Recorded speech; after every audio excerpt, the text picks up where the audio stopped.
Internal ہے، اندر کی ہے۔ ہم بعض اوقات باہر کی چیزوں میں بڑے نعرے بھی مارتے ہیں اور بڑا وہ بھی کہتے ہیں، لیکن اندر کے معاملے میں خود کمزور ہیں، اندر کے معاملے میں خود گر جاتے ہیں۔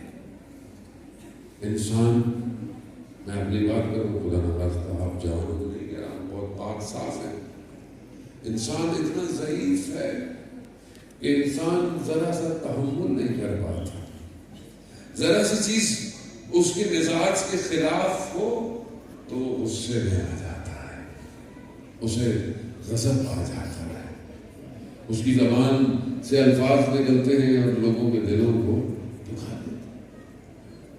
انسان اتنا ضعیف ہے، میں اپنی بات کر رہا ہوں، ایک نامحرم تصویر اس کے ایمان کو ہلا دیتی ہے۔ یہ خاص طور پر آج آپ کے ہاتھ میں جو بغیر حدود کے ٹچ ہے، یہ ایک ٹچ جہنم کی آگ کی طرف لے جاتا ہے۔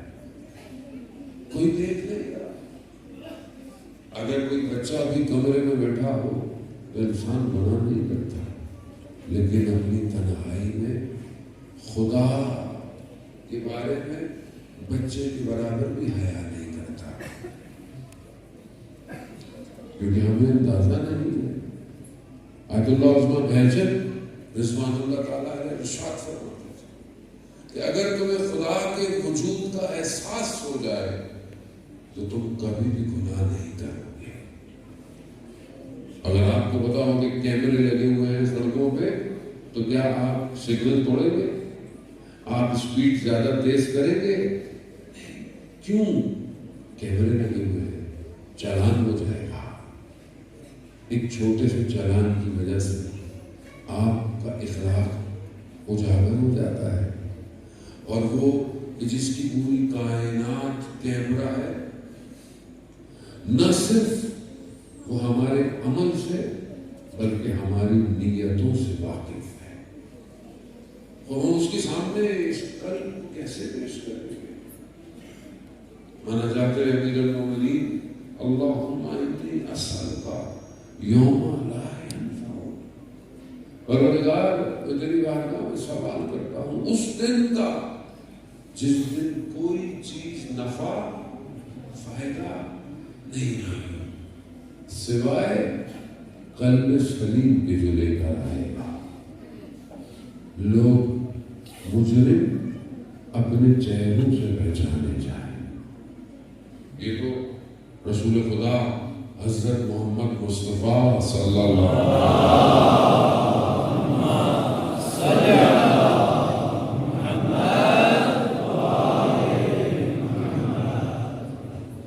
اور محمد والے محمد بلند تر صلوات۔ یہ تو ہم پر رسول کی وجہ سے کرم ہے، ورنہ پچھلی امتوں کے اعمال ان کے ماتھے پہ آ رہے تھے۔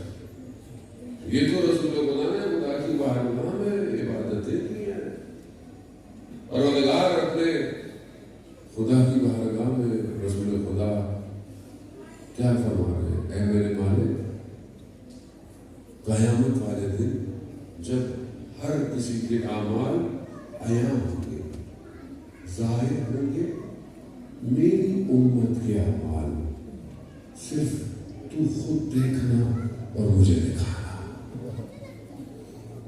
رحمت للعالمین، پروردگار کہتے ہیں میرے محبوب میں آپ سے زیادہ مہربان ہوں، میں آپ کی امت کے اعمال آپ کو بھی نہیں دکھاؤں گا، مگر ہمیں خود کو شرم نہیں آتی کہ ہمارے اعمال وہاں پیش کیے جائیں گے۔ یہ رسول کی وجہ سے ہم پر مہربانی ہے، ورنہ روایات کہتی ہیں اگر ہمیں ایک دوسرے کا پتہ چل جائے نا، جو خدا نے پردہ ڈالا وہ ہٹ جائے تو انسان ایک دوسرے کو دفنائے گا نہیں۔ تو خدا نے پردہ ڈالا ہوا ہے، چھپایا ہوا ہے۔ وہ الگ بات ہے، اللہ اگر کسی کی اصلاح چاہتا ہے، کسی کو صحیح کرنا چاہتا ہے تو بعض اولیاء کی خدمت میں بھیج دیتا ہے۔ وہ اولیاء جنہیں برزخی شکل نظر آتی ہے، وہ شکل جو ہمارے اعمال کی وجہ سے، ایک یہ شکل ہے جو ہم ایک دوسرے کی دیکھتے ہیں، اس کو تو ہم بڑا خوبصورت بنا کے رکھتے ہیں، بڑے اچھے کپڑے پہنتے ہیں، خوشبو لگاتے ہیں، لیکن اصل شکل برزخی شکل ہے جسے صرف وہ دیکھ سکتے ہیں جن کی باطن کی آنکھ روشن ہے. جیسے آیت اللہ عثمان بہجت اور بڑے بڑے اولیاء جنہیں حقیقی شکل نظر آتی تھی. ہم بھی بعض اساتذہ کی خدمت میں حوصلے میں جاتے ہوئے ڈرتے تھے. علماء کرام موجود ہیں، ہمارے دوست احباب جو قوم المقدسہ میں ہمارے ساتھ رہے، ایسے ایسے استاد جن کے پاس ہم جاتے ہوئے گھبراتے تھے. کیوں؟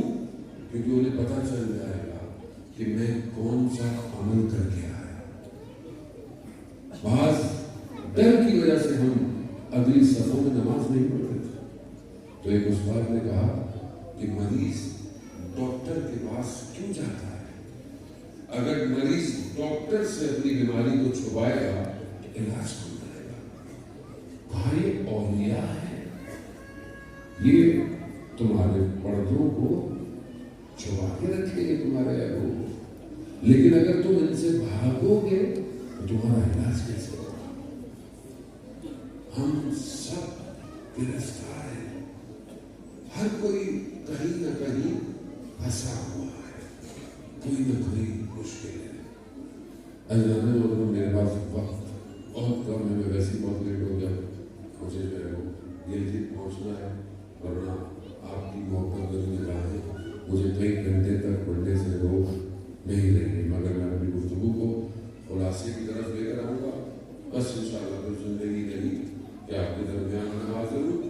زندگی کو نعمت سمجھے، زندگی خدا نے نعمت دی ہے اور یہ ایک ہی دفعہ ملتی ہے. روز قیامت میں قرآن ان کا ذکر کر رہا ہے جنہوں نے زندگی میں افسوس کیا، زندگی کو ضائع کیا. قیامت میں وہ حسرت کھا رہے ہیں. قرآن کی آیات ہے کہ وہ کہتے ہیں کہ کاش ہمیں دوبارہ بھیجا جائے. حضرت عیسیٰ علیہ السلام کو علم تھا، زندہ کرتے تھے، اس نے الہی سی جب اپنی والدہ کے روح کو بلایا تو پوچھا کیا آپ دنیا میں آنا چاہتی ہیں؟ ہاں. کہا کیوں؟ میں چاہتی ہوں سخت گرمیوں میں روزے رکھوں اور سخت سردیوں میں رات کو عبادت کروں. جسے شب کی عبادت کی لذت مل جائے، جسے رات کے سجدوں کو دور کرنا مل جائے، وہ پھر کوئی اور لذت نہیں لیتا. جسے بتاؤ کہ سحر کے وقت اٹھ کر فجر سے پہلے کچھ رکعتیں پڑھنی ہیں، اسے بستر پہ آرام نہیں آتا. جسے عشق ہو جائے وہ محبوب کے دروازہ کھلنے کا انتظار نہیں کرتا. وہ یہ نہیں پوچھتا کہ اذان ہوگی، نماز کب قضا ہوگی میں پڑھوں گا، نہیں. وہ یہ پوچھتا ہے سحر کا وقت کیا ہے، کیونکہ سحر کا وقت دلوں کو منور کرتا ہے. یہ وہ وقت ہے کہ جب صرف انسان خدا کے لیے ہوتا ہے.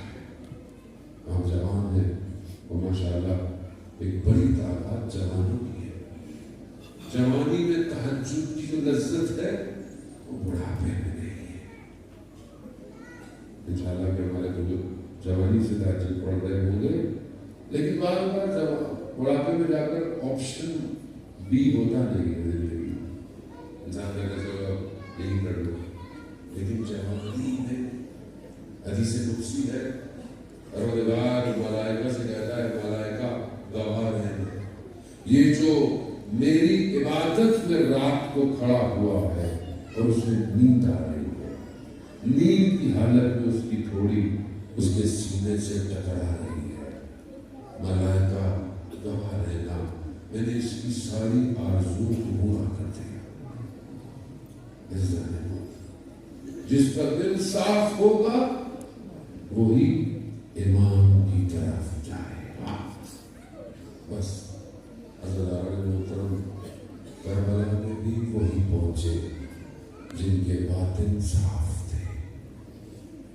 ایسے ایسے لوگ جنہیں امام نے دعوت